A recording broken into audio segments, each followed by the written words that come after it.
As Paul wrote to the Corinthians, no one can lay a foundation aside from the foundation in Jesus. And maybe that's the one thing we need to kind of really just start with and settle there.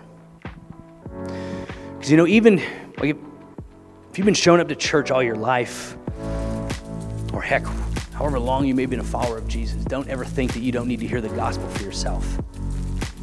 And maybe you don't every week need to be refreshed and refueled with the truth of the gospel. We don't do this out of our own strength. We don't do this to please God.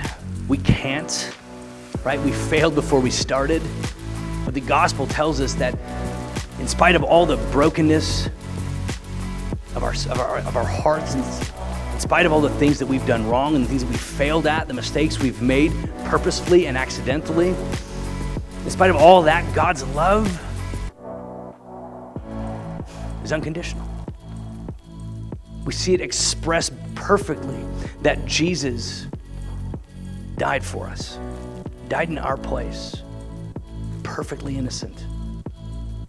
And out of that truth, out of that love that he shows for us, we can be propelled into action as we respond.